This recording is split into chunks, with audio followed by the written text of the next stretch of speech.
बता के देखा नहीं तू प्रधान बता के ऐसे कह लिया ए हे करे। अरे वाह बारे बसंती मौसी वाह ऐसे करके एगो कान में है ना एगो कान में है ना ऐसे कर डाल के बीच में तो डाल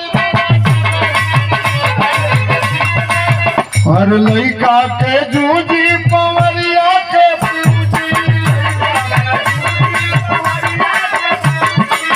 डल रज कस के हिलावा अपनी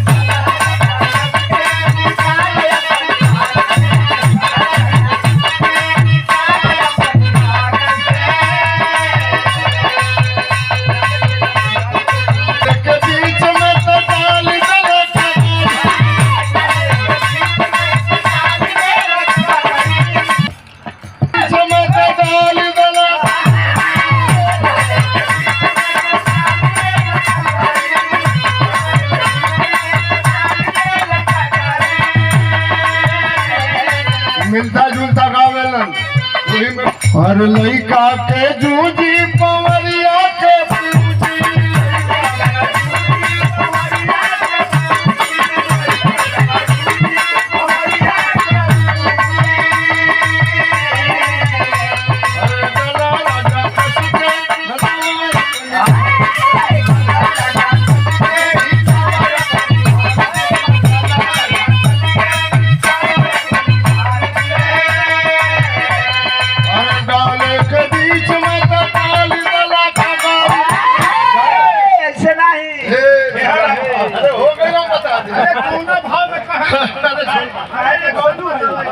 बता के देखा नहीं तू प्रधान बता के ऐसे कह लिया ए हे करे। अरे वाह बारे बसंती मौसी वाह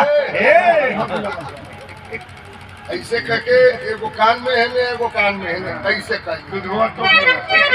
डाल के बीच में तो डाल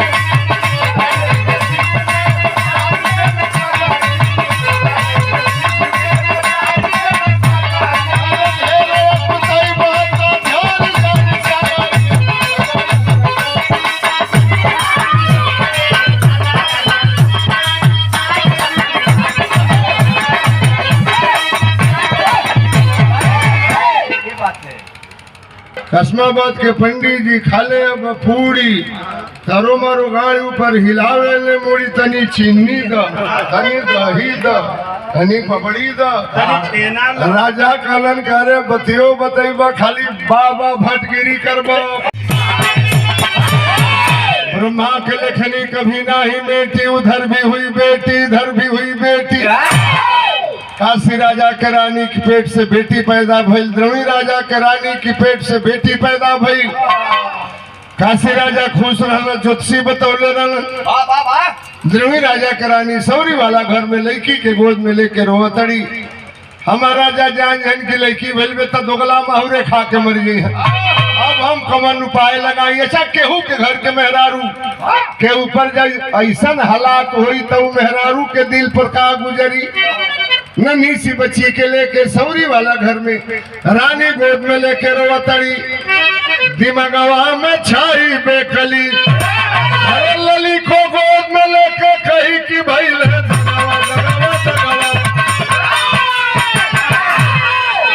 बच्ची के गोद में लेके रानी रोवत बड़ी धगरन पंचल नार काटे धगरीन मने जात के चमाई पहले के जमाना में हमरे आपके गांव में याद पड़ला हमनी के याद पड़ला चाहे हमने के उम्र के जे भी हुई हमनी के महतारी हमनी के घर ही में पैदा कर दिली धान कूटत में जाता पीसत में गोबर पाथत में अंगना घर लिपला पुतला में काम मेहरारू को घर ही पैदा हो जाई आदमी ते घड़ी के जमाना में तनकी सा दर्द होता मेहरारू के चाहे कौनो जात के अमीर गरीब तनकी सा दर्द काम तो करे के बाना जल्दी हॉस्पिटल पहुंचाओ नॉर्मलो लड़का होके के होता तो पैसा खातिर के डॉक्टर कहता कि बिना ऑपरेशन के बच्चा नहीं होगा। पहले के जमाने में सिस्टम ना रहा रानी के सौरी वाला घर में उधगरी चमाइन पहुंचल ना और काटे खातिर के रानी वो चमाइन के पैर पकड़ के रोवे लगली, हमरे राजा के जिंदगी तोरे हाथ में बा। हमार राजा जान जन की लड़की भइल बे तमाहुर खा के मर गई हन। एगो काम कर, तरस कौन बा मास्टर?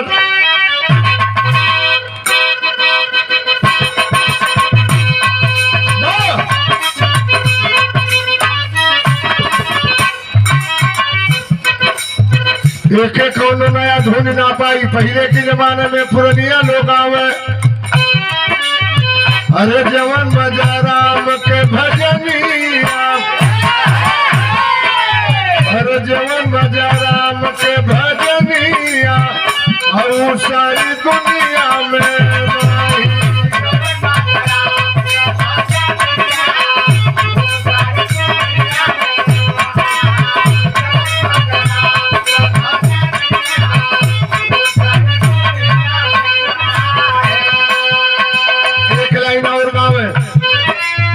अरे जवन मजराम के भजनिया की सारी दुनिया में नहीं है नितुराज। जवन मजायाम के चटनिया, जवन मजायाम के चटनिया, और सोवधनिया में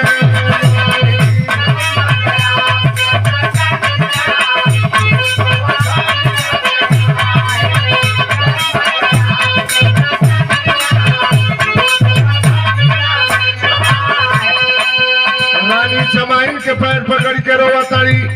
भाई के चमाइन के चरनिया, अरे भाई के चमाइन के चरनिया, अरनिया बेकल हो बोली।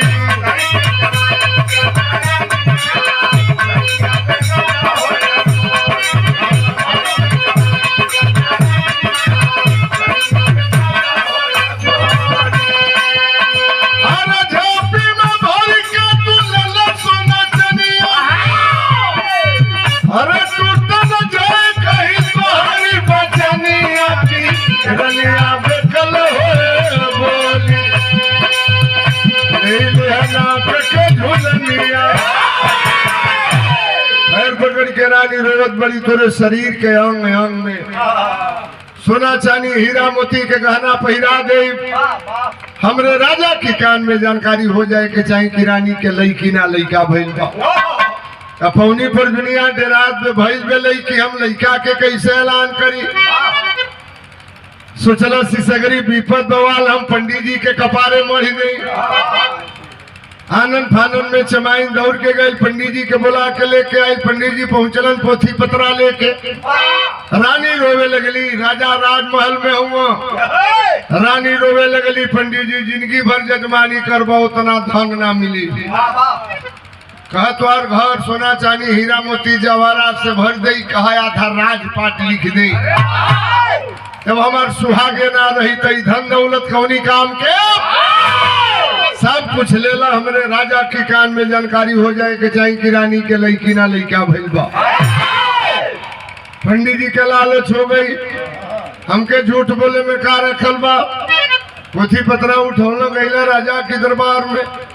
राजा की जय हो, दरबार की जय हो, मलिकार की जय हो। राजा कहला पंडित जी कोनो खुशखबरी है बताई हो। का कहला? पंडित जी कवित पढ़े लगल। कैसे हो? दाली पकल भात पकल महुआ गदरानी, नौनिया के पेट फूलल न हुआ बौरानी। कहो बाबा बड़े बाबू है, कदरदानो है, महाराजा है। कहीं पैसा दा हम घरे चली। राजा कहलन खाली बाहे बाह करब के बतियो बताइब। पंडित जी कहलन कहो वाह वाह, हा हा हा, बड़े बाबू है, कदरदानो है। कस्माबाद के पंडित जी खाले पूरी तरो मारो गाड़ी ऊपर हिलावे ले मोड़ी, तनी चीनी द, तनी दही द, तनी पपड़ी द। राजा कहलन करे बतियो बताइबा खाली बाबा भटगिरी करबा। पंडित जी कहलन वाह वाह वाह वाह, गजब सुंदर भगवान तो के बेटा दिले हूँ। यही जे गड़बड़ हो गई रहल भाई रहल लड़की कहला धुरी में जमर भरता नीतू कहला कि लड़का बहुत सुंदर बा ओकरा में लेकिन बा का लेकिन बा कि लड़का मुंह में पड़ल बा मुंह में जब लड़का मुंह में पड़ल या 27 में पड़ल लड़का के बाप जल्दी लड़का के मुंह ना देखल में टोटरम कैला ओकर विधि विधान होला पंडित जी सोचल रुको लकड़ी लगाई लह जाई तीर नहीं तुक्का लड़का बहुत सुंदर बा राजा लड़का मुंह में पड़ल बा ओकर 16 बरिस मुंह नहीं के देखे के राजा कहला 20 बरिस मुंह देखे के मत पर ओ भइल त लड़का राजा काशी राजा के चिट्ठी लिखवा के भेजवा दिलन तोहर लड़की भइल बे त हमार लड़का भइल बा द्रोणी राजा के 16 बरिस मुहवे देखे के ना राज में ढिढोरा पिटवा दिहल गई कि राजा के लड़का भइल बा राजा के लड़का भइल बा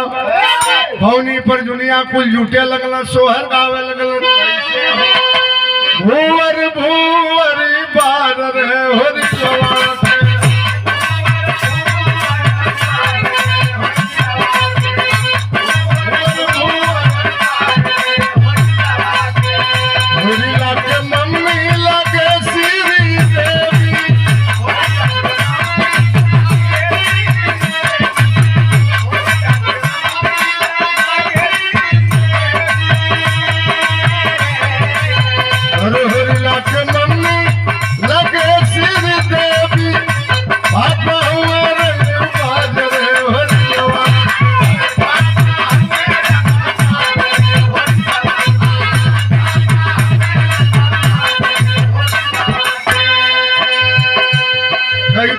के सोहर गावे वाला पहुंचलन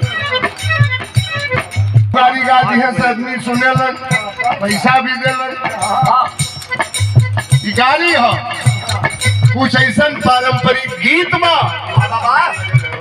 जौना के गावत न केहू के बुरा लगी ना ओकर गलत परिणाम होई हिजड़ा कुल गावेलन तब कुछो गावेलन अरे डल राजा कस के हिलावा अपनी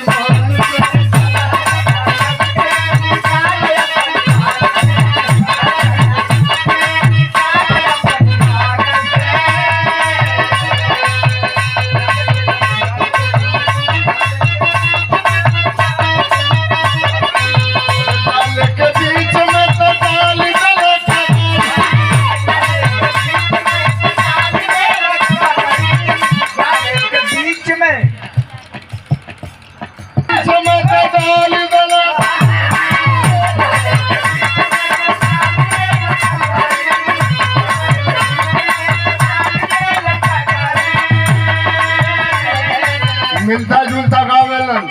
वही में कुछ पवरिया गई है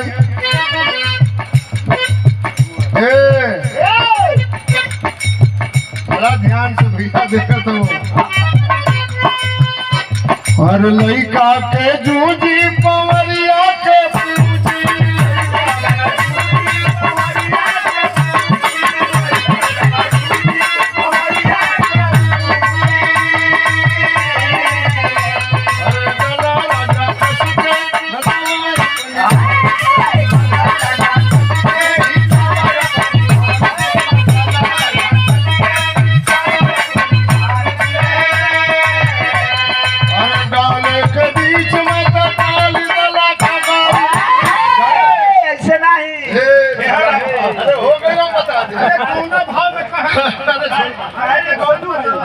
बता के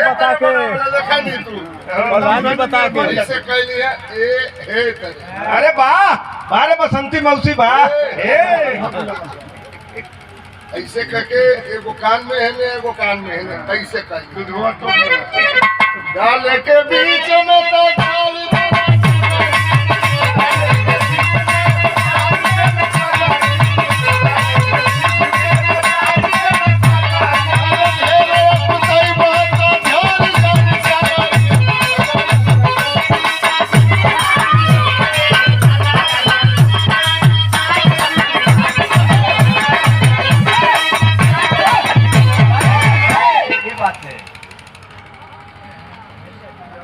इमे कोनो दूर है नहीं हमार जिला फेल हावी होवन गाजीपुर के लोग हावी होवन अच्छा चला बलियों के लोग कोनो बहुत कमजोर ना हो लेकिन गाजीपुर से तो कमजोर है भैया सोहर गवात आनंद ले धीरे धीरे बिरहा में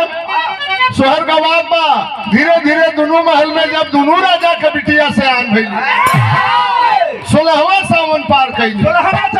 16 बरस के बाद लड़का लड़की बियाह करे लायक हो जाला अरे बा का पहचान है थोड़ा पहचान ए नीतू सुत गईलू पाड़े पूछत हवन की सयान भैला के पहचान का शरीर के रुआ रुआ में एकदम सिहरन हो जाई शरीर के अंग अंग बुझाई कि साला कपड़ा के छेद के बाहर हो जाई ये पहचान भूटे हमसे पूछे के चाहिए नीतू राज से हे भैया काशी राजा के समझ में आ गई हमार बेटी बियाह करे लायक हो गई जाऊ बारी भेज के द्रोही राजा के यहाँ तिलक चढ़ौलन आज द्रोही राजा अपने बेटी के दुल्हा बना के लेके चल रहा बियाह करे यहाँ करे चौबा अरे जनवा मारे ला नवा